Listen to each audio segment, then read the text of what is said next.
सत श्री अकाल जी साਰਿਆਂ ਨੂੰ। देखो, पहली बार मैं आपके गांव में आया हूं और आपको भी कम पता होगा कि मैं किस टॉपिक पे बात करूंगा और मुझे भी नहीं पता कि आपका मिजाज कैसा है ना। तो अगर किसी का कुछ मतलब आहत हो जाए, किसी की भावना, एक ही आदमी की आहत होगी अगर कोई किसी पार्टी का भगत होएगा। तो कोई भी है यहां अगर किसी पार्टी का कार्यकर्ता है या भगत है किसी नेता का, तो वो थोड़ी सी देर अपने कलेजे को पकड़ के रखना अगर मैं बाई चांस उसको गाली देने लग जाऊं तो, है ना जी, समझे ना। वो इस करके कि बात आखिर में समझ आ जाएगी आपको कि मैं जो कह रहा था कि वो ठीक था, और वो आ जाएगी जी आपको बात समझ में कि मैं जो कह रहा हूं उसमें एक एक बात सच्चाई की होगी, आपकी जिंदगी से जुड़ी हुई होगी। मैं अपनी बात बिल्कुल करने नहीं आया हूं, मैं कोई सामान बेचने आपके पास नहीं आया, मैं कुछ ऐसा काम करने नहीं आया। लेकिन एक बात सुरेंद्र वाली है जो उसने भी बोला होगा आप में से किसी को, और मैं भी बोलता हूं हमेशा। 6 साल पहले मैं अपना कोचिंग सेंटर बंद करके चला था। 2016 तक मेरा चंडीगढ़ में कोचिंग सेंटर था। जैसे सुरेंद्र तो मेरे को समाज सेवी के तौर पे जानते हैं कि भाई समाज में सेवा करता हूं, ऐसा कुछ नहीं है। मैं एक बिजनेसमैन हुआ करता था, बड़ा अच्छा बिजनेसमैन हुआ करता था। उससे पहले सरकारी स्कूल में टीचर था, मेरी घरवाली भी सरकारी स्कूल में टीचर थी। हम दोनों ने नौकरी छोड़ दी थी 2012 में, जाना छोड़ दिया था। कारण था कि जो मैं पढ़ा रहा था, जो मैं पढ़ाना चाहता था, सिस्टम नहीं चाहता था कि मैं वो काम करूं। सिस्टम कौन? सरकार। मेरे हरियाणा में उस टाइम कांग्रेस की सरकार थी और आज बीजेपी की है। आपके यहां उन दिनों अकाली थे और फिर कांग्रेस आली और अब आम आदमी पार्टी आ गई। आप देखोगे कि ज्यादा फर्क नहीं है। अभी पंजाब वाले किसान चंडीगढ़ में घेरा डाल के बैठे हुए हैं, लग गया होगा जी पता आपको क्या फर्क होया भाई कांग्रेस वालों में, आम आदमी पार्टी में। अगर उनको आज भी अगर बैठना पड़ गया घेरा डाल के, अगर नहीं सुन रहा तो ऐसा क्या है कि कोई सी भी पॉलिटिकल पार्टी वो काम नहीं करती जो आप चाहते हो। एक बात बताओ जी, अपने मां बाप को या अपने मां बाप की गालियां कौन बच्चा सुनना चाहेगा? बताओ जरा, सुनना चाहेगा कोई? नहीं। कौन मां बाप अपने बच्चे को गालियां देना चाहेगा या डांटना चाहेगा, मारना चाहेगा, पीटना चाहेगा? चाहेगा कोई? नहीं चाहेगा। कौन मां बाप अपने बच्चे को अपने से दूर करना चाहेगा? क्यों जी? नहीं चाहेगा। फिर क्यों सारा पंजाब खाली हो लिया और क्यों मेरा हरियाणा खाली होने लग रहा?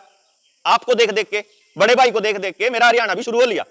जो इधर कैथल का, कुरुक्षेत्र का और जो सिरसा का और ये जो एरिया बेल्ट है ना आपके नजदीक लगती, और अब ये हवा वहां तक पहुंच गई है कि अब सारे के सारे दौड़ना शुरू कर गए।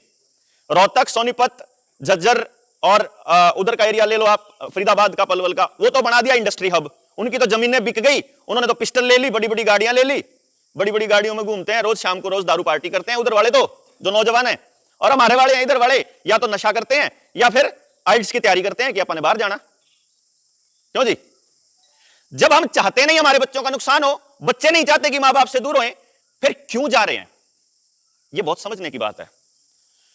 खेती के कानून के खिलाफ दिल्ली के चारों तरफ आप में से कौन कौन गया था बॉर्डर पे? कौन कौन गया? कोई एक बार भी गया हो तो हाथ खड़ा करो प्लीज। लगभग सारे लोग गए। अगर आप लोग गए थे, आपने में से किस किस ने खेती वाले 3 कानून पढ़े हैं? 2। देखो आप गए सारे, पढ़े किसने? 2 लोगों ने। एक नया कानून आया है नेशनल हेल्थ बिल, वो किस किस ने पढ़ा हुआ है? आप में से नहीं पढ़ा किसी ने गांव में से? चलिए इसका जिक्र करूंगा अभी मैं। क्यों जरूरी होता है? क्योंकि आपने कानून पढ़ लिए तो यकीनन आपने लोगों को जागरूक भी किया होगा कि यार इस खेती वाले कानून में ये वाली चीजें हैं। मैं इस खेती वाले कानून का एक जिक्र करूंगा, साथ में मैं एजुकेशन पे भी बात करूंगा और एम्प्लॉयमेंट वाले मुद्दे पे भी। खेती वाले कानून में एक पहला कानून था एसेंशियल कमोडिटी एक्ट, उसके अंदर अमेंडमेंट था जो पहले बना हुआ था। उसमें एक लाइन थी कि अगर कभी देश के अंदर, वैसे तो बहुत बड़ा कानून था, हमने घूम घूम के गांव गांव जाके लोगों में प्रचार करके बताया, लोगों को जाके, अपने जो किसान जो लोग थे, बुजुर्ग थे, जिनको नहीं मालूम था कि ये क्यों जरूरी है, उस तबके का भी आंदोलन के अंदर आना जो तबका खेती नहीं करता। गरीब आदमी जो घर में राशन जो कोटे से लेता है ना, उसका आना भी जरूरी था, क्योंकि एसेंशियल कमोडिटी एक्ट में बिल्कुल ये साफ लिखा था कि उसको भी बर्बाद करना है। एक लाइन थी उसके अंदर किसान को बर्बाद करने वाली कि अगर देश में कोई एक्स्ट्रा ऑर्डिनरी कंडीशन आ जाए, मतलब कोई बाढ़, सूखा, युद्ध, कोई बड़ी बीमारी, ऐसा कुछ हो जाए तो वैल्यू चेन पार्टनर्स और एक्सपोर्टर्स को सरकार बैन नहीं कर सकती, उनको ऊपर लिमिट के ऊपर कोई मतलब लिमिट नहीं रख सकती, कोई प्रतिबंध नहीं लगा सकती, उनके अनाज को सरकार नहीं छेड़ सकती। यही था जी। केवल जिसके पास खुला अनाज है, अगर देश को जरूरत पड़ जाएगी तो जहां खुला अनाज है वो सरकार अपने कब्जे में लेके देश को बांट सकती है। खुला अनाज किसके पास होता है? जमींदार के पास। जमींदार में, ठेके में, टंकी में, अपने घर में रखा होता है। मैं कानून पढ़े जब आप लोग इधर रेलवे ट्रैक पे बैठे हुए थे ना, पंजाब ने शुरू किया था आंदोलन, तो रेलवे में कानून पढ़े, लॉकडाउन लगा हुआ था और मैंने समझना शुरू किया कि ये कानून लेकर के किसके इशारे पे आए थे। और फिर पता चलता है कि जो डिजास्टर मैनेजमेंट एक्ट लगा हुआ था, जिसके नाम पे हमारे देश को पूरे को बंद करके रखा था, हमारे को घरों में बंद करके रखा था, वो कानून तो कांग्रेस लेके आई थी 2005 में। फिर पता लगता है कि जो आज के टाइम में आपके पास जो एक तो आपके पास दो एक्ट लगे हुए थे, एक नेशनल डिजास्टर मैनेजमेंट एक्ट और दूसरा था एपिडेमिक एक्ट। जो एपिडेमिक एक्ट के नाम पे आज आपसे 500 रुपए वसूले जा रहे हैं, ये मुंह ना ढकने के नाम के, वो कानून तो 1897 में पास किया था। उस टाइम तो अपनी किसी भी पार्टी की सरकार नहीं थी, तब तो कांग्रेस की सरकार थी। कांग्रेस की तो नहीं थी ना, अंग्रेजों की थी। 1896 में तो अंग्रेज थे। उस कानून के नाम पे आज आपको घरों में कैद करके रखा हुआ है। और उसी कानून को बदलने के लिए आज एक नया कानून आ रहा है जिसका नाम है नेशनल हेल्थ बिल 2017। 2017 में सरकार ने अपनी वेबसाइट के ऊपर इस बिल को डाल दिया और देश को कहा नहीं, वैसे मीडिया में प्रचार प्रचुर नहीं हुआ, लेकिन कागजों में कह दिया सरकार ने कि हमने तो जी कर दिया काम। क्या कहा कि आप अपनी राय दीजिए इस बिल के ऊपर।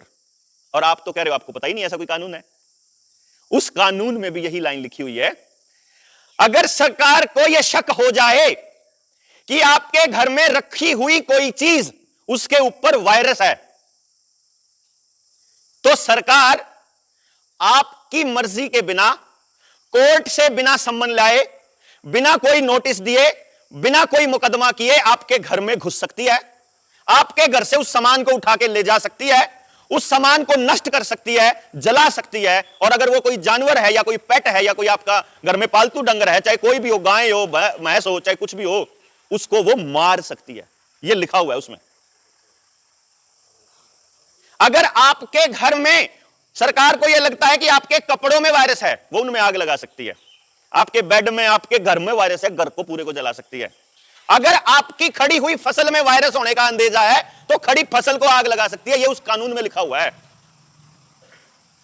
यानी कि आपके घर से राशन खत्म करने वाला वो क्लॉज वहां डाल दिया आप दूसरे कानून में। अब वो खेती के नाम पे नहीं है, क्योंकि उनको तो असल में आपको कंगाल करना है। जो ये न्यू वर्ल्ड ऑर्डर चल रहा है, जिसके अंदर अरविंद केजरीवाल बराबर शामिल है। आपने बड़े बहुमत से सरकार बनाई है, उसकी बड़े खुश होकर पंजाब वालों ने, और आते ही रंग दिखाने स्टार्ट भी कर दिए हैं उसने अपने। अभी बताएंगे कैसे। जितना जोर चन्नी लगा रहा था आपके बच्चों को वो लगवाने का, मैं बोल नहीं सकता क्योंकि वीडियो उठ जाती है, उससे ज्यादा जोर लगा रहा होगा भगवंत मान। क्यों जी? और गांव में सरकारों के पक्ष में चलते, ना तो आपका अकाली बोला, बादल नहीं बोले, कांग्रेसी नहीं बोला, कोई आम आदमी पार्टी का नेता नहीं बोला, कोई मायावती नहीं बोली, कोई और पार्टी नहीं बोली, मेरे हरियाणा में एक नेता नहीं बोला कि भाई ये मत लेना, ये बहुत खतरनाक चीज है। हमारे भूपेंद्र सिंह हुड्डा ने नहीं ले रखी, उसके पूरे परिवार में नहीं ले रखी, और चौटाला ने नहीं ले रखी, किसी परिवार ने ले रखी, किसी ने नहीं ले रखी। अगर नहीं ले रखी तो अपने भी वर्करों को बोलो कि ना ले, क्योंकि अगर ये इतनी बढ़िया चीज होती तो फिर सबसे पहले खुद लेते। लेकिन खुद लिया नहीं और जनता को रगड़ने के लिए छोड़ दिया। और यकीन मानिए, आपके आसपास, आपके पड़ोस में या तो कैंसर के केस बढ़ने स्टार्ट हो जाएंगे। आपके तो पंजाब में वैसे भी बहुत थे, लेकिन अब और तेजी से बढ़ेंगे। हार्ट अटैक की संख्या बढ़नी स्टार्ट हो गई होगी आपके आसपास। अब तो जवान जवान बच्चों को भी स्टार्ट हो लिए, ठीक है ना जी। और धीरे धीरे आगे लंबे टर्म में इसके क्या साइड इफेक्ट हैं किसी को भी नहीं पता, किसी को भी, जिसने बनाया उनको भी नहीं, क्योंकि पहली बार बने हैं ये mRNA और RNA बेस वैक्सीन जो हैं, पहली बार बने हैं दुनिया में। तो पहली बार बने हैं तो इसका मतलब है कि इनके साइड इफेक्ट लंबे टर्म में क्या होंगे 5-10 साल के बाद किसी को नहीं पता। और बिल गेट्स और वर्ल्ड हेल्थ ऑर्गेनाइजेशन ये बोल चुका है बहुत पहले कि भारत के अंदर 85% लोगों को कैंसर हो जाएगा 2025 तक। ऐसा क्या है भाई? ऐसा आपने क्या दिया है? इसका मतलब है कि इस चीज का, ये जो 2 साल में आपको बूटी दी गई है, इसका और कैंसर का सीधा सीधा कनेक्शन है, सीधा सीधा कनेक्शन है हमारे आसपास। ऐसा क्या है कि डॉक्टर मनमोहन सिंह जिस टाइम प्रधानमंत्री हुआ करते थे, वो ये कहते हैं कि इस देश में 30 से 40% नपुंसकता आ चुकी है अपने देश के अंदर, 30 से 40%। लेकिन ये तो तब बोले थे मनमोहन सिंह 2014 से पहले। आज के टाइम पे जिसने या जवान बच्चों ने बूटी ले रखी, आपके आसपास असर आने स्टार्ट हो लिए होंगे भाई जवानों। और डेफिनेट है, मेरे पास तो रोज के मैसेजों की पता नहीं कितनी भरमार आती है। ये क्या है कि जो खेती को घाटे का सौदा बना रहा है, आपके बच्चों को शिक्षा नहीं दे रहा है, और आपके बच्चे को ऐसा लगता है कि दुनिया के किसी और कोने में उसके लिए रोजगार रखा हुआ है। इज्जत तो है नहीं, देखो वहां, वो तो सब की है भाई, वो तो जितनी इज्जत वहां है वो तो सब की है ना, वो तो झाड़ू मारने वाले की भी उतनी है, वो तो अफसर की भी उतनी है, वो तो आप यहां भी कर सकते हैं भाई, इज्जत देनी शुरू। क्यों जी? रही बात पैसे की, अगर जिंदगी का निचोड़ निकाल के देखोगे तो आखिर में जो मोटे मोटे पैसे वाले जो लोग, उन्होंने जिन्होंने जाके वहां पैसा बनाया है पिछले 5-10 साल में, 25 साल पहले की बात नहीं कर रहा हूं, 25 साल पहले के हालात कुछ और थे जो वहां गए थे, जो पिछले 5-10 साल में जिन्होंने पैसे बनाए हैं और जिस चीज के मोल पे बनाए हैं, जिस चीज के बदले पे बनाए हैं, आप देखोगे तो आखिर में हासिल कुछ नहीं हुआ उनको। क्यों जी? आज की हालत क्या है कि जितना पैसा आप पूरी जिंदगी पूरी जवानी में कमा के जोड़ के इकट्ठा करते हो, फिर उसके बाद जब 50 पार करते हो तो सारा पैसा डॉक्टरों के जाना स्टार्ट हो जाता है वापस, है ना जी? ऐसा ही हो रहा है। ये क्या है असल में? इसके अंदर 2 चीजें हैं। न्यू वर्ल्ड ऑर्डर का नाम किस किस ने सुना है? न्यू वर्ल्ड ऑर्डर आप लोगों में से कुछ लोगों ने सुना है, हमारे किसानों ने नहीं सुना। मैं बताता हूं, प्रधानमंत्री नरेंद्र मोदी 3 बार न्यू वर्ल्ड ऑर्डर का नाम ले चुका है, संसद में भी, लाल किले की प्राचीर से भी, और वर्ल्ड इकोनॉमिक फोरम की वेबसाइट पे जब भी जाता है, जब वहां कॉन्फ्रेंस करता है, वीडियो कॉन्फ्रेंसिंग, तब भी। वो न्यू वर्ल्ड ऑर्डर क्या है? दुनिया के फॉर्च्यून 500 का नाम किस किसने सुना है? फॉर्च्यून 500, फॉर्च्यून 500 एक मैं बताता हूं, आप सर्च करना, ये जो नौजवान साथी हैं इन सब के लिए भी और बाकी दुनिया की 500 बड़ी कंपनियां, दुनिया की, पूरी दुनिया की, उन लोगों में से कुछ चुनिंदा लोगों ने, जिसके अंदर वो कौन था रात जिसकी किताब उठा रहे थे वह, हां, उनमें से वॉरेन बफे, नाम भी नहीं सुना होगा आप लोगों ने। वॉरेन बफे ने कुछ साल पहले एक मीटिंग बुलाई और यह कहा कि भाई अब ना बहुत कमा लिया, अब दुनिया को देने की बारी है, तो अब दुनिया को ना देंगे, हम पैसा देंगे। आपने कभी किसी को, ऐसे आदमी को देखा है, अमीर आदमी को, जो बिना मतलब, बिना कुछ गिरवी रखे या बिना गारंटी के पैसे दे दे? देखा है जी किसी को? कितना ही अमीर हो, दान तो दे सकता है, कर्जा बिना उसके तो नहीं देगा ना, बिना कोई चीज गिरवी रखे। उन्होंने मिलकर पूरी दुनिया को कर्जा देने का ट्रेंड चालू किया वर्ल्ड बैंक के जरिए। आपने देखा होगा स्कूल में जो बिल्डिंग बन रही, एसएसए की, सर्व शिक्षा अभियान की, सर्व शिक्षा अभियान ऐसे कुछ बोलते होंगे आपके पंजाबी में, है ना, एसएसए की बिल्डिंग। आपके जो ये बिल्डिंगें बन रही हैं, ये भी वर्ल्ड बैंक के पैसे से बन रही हैं। आपके जो हाईवे बन रहे हैं, वो भी वर्ल्ड बैंक के पैसे से बन रहे हैं। आपकी जितनी भी बड़ी बिल्डिंगें हैं, सारी वर्ल्ड बैंक के पैसे से हैं। उस वर्ल्ड बैंक को आज के टाइम पे फंडिंग कौन करता है? 2 फैमिली हैं जो सबसे ज्यादा फंडिंग करती हैं, एक रॉकफेलर और एक बिल गेट्स। इनमें से आपने किस किस का नाम सुना हुआ है? दोनों का सुना? रॉकफेलर का नहीं सुना होगा आपने, बिल गेट का तो सुना होगा। मैं बताता हूं कौन है ये रॉकफेलर। मोनसेंटो का नाम सुना है? मोनसेंटो तो सुना ही होगा। मोनसेंटो बेयर्स के तो बीज, पेस्टिसाइड्स ये बनाती है कंपनी। मोनसेंटो का मालिक है Bill Gates, Rockefeller Bill Gates हैं? हाँ, दवाई का नाम, हाँ, राउंड अप। अब ये मैंने एक नाम लिया है, ऐसे ऐसे और कंपनियां हैं जो आपके पेस्टिसाइड्स बनाती है, जो आपके लिए इंसेक्टिसाइड बनाती है और जो आपको बीज देती है।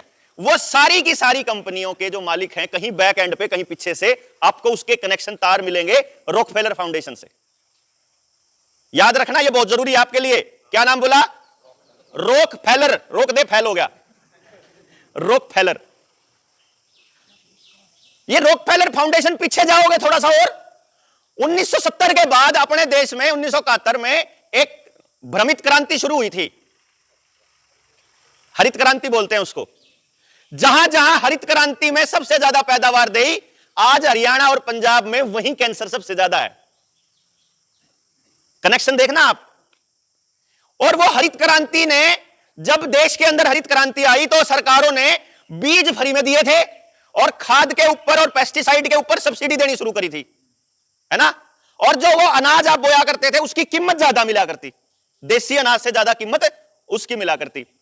वो जो हरित क्रांति के नाम पे जो बीज और जो पेस्टिसाइड मिले थे, उस सारे की फंडिंग वो भी रॉकफेलर फाउंडेशन ने ही करी थी।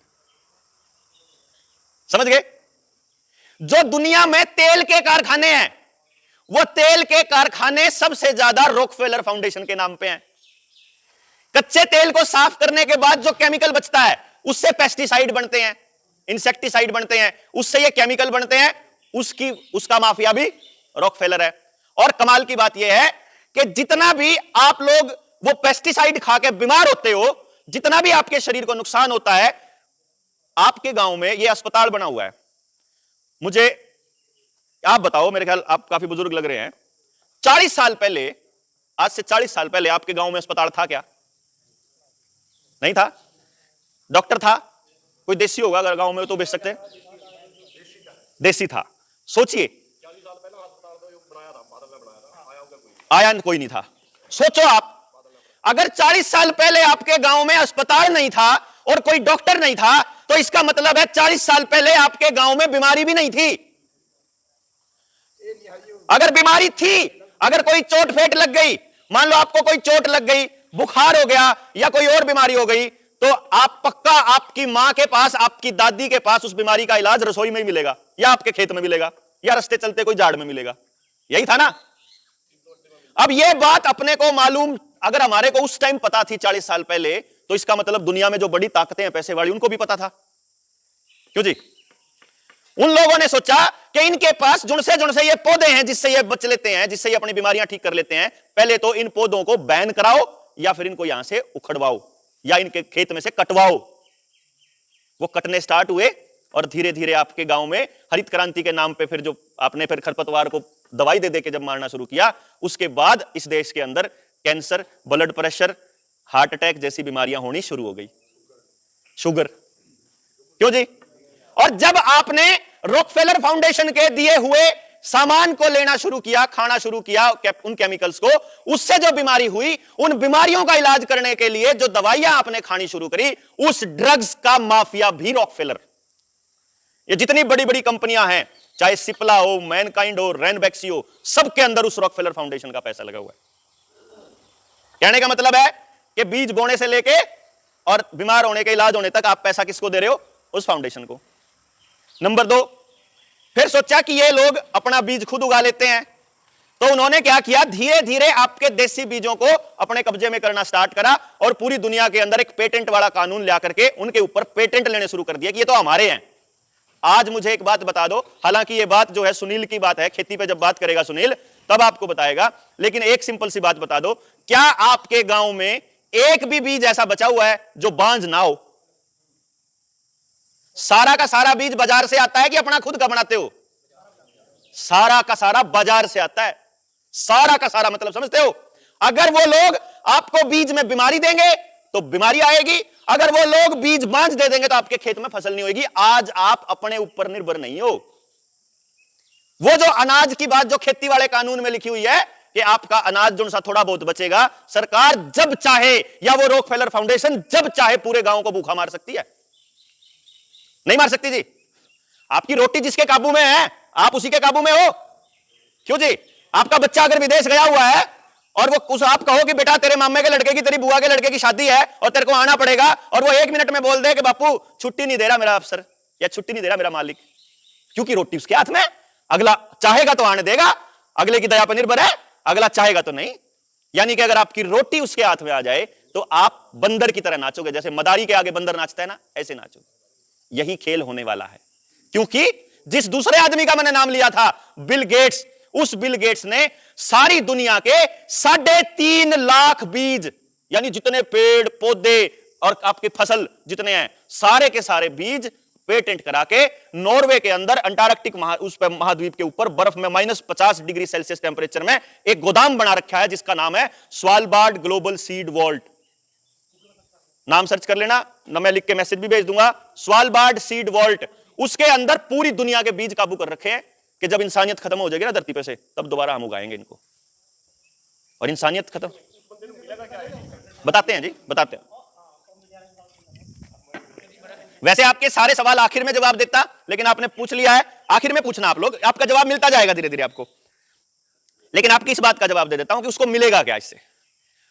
आप लोग अपने घर में रोटी कमा के देते हो, ठीक है जी, खेत में काम करके आते हो या नौकरी करके आते हो, अपने बच्चों को खाना देते हो, तो आपके दिमाग में सबसे पहली बात क्या आती है कि कमा के मैं देता हूं तो भाई घर में चलनी भी मेरी चाहिए, कानून मेरा चलना चाहिए ना, जो कमा के दे रहा उसी का कानून चलता है। देखिए डिफर हो सकते हैं, अभी देखो अभी बहस का मुद्दा नहीं है, सुन लो, देखो पॉइंट को समझने की कोशिश करिए। मैंने आपको एक ही बात कही है कि जो आदमी खाने को देगा वही आदमी अपने नियम तय करेगा, अगर नहीं करेगा तो मेरे ख्याल से इससे ऊपर तो कोई भी नहीं बात है। अगर राजा आपको खाने को दे रहा है, आपके राजा ने आपको क्या कहा था कि एक बीमारी आई है, उस बीमारी के नाम पे आपको, इलाज के नाम पे आपके शरीर में केमिकल डाल रहे हैं, किसी भी आदमी ने, किसी भी डॉक्टर ने आपको यह कहा या किसी नेता ने कि आप बीमार नहीं होगे इसके बाद?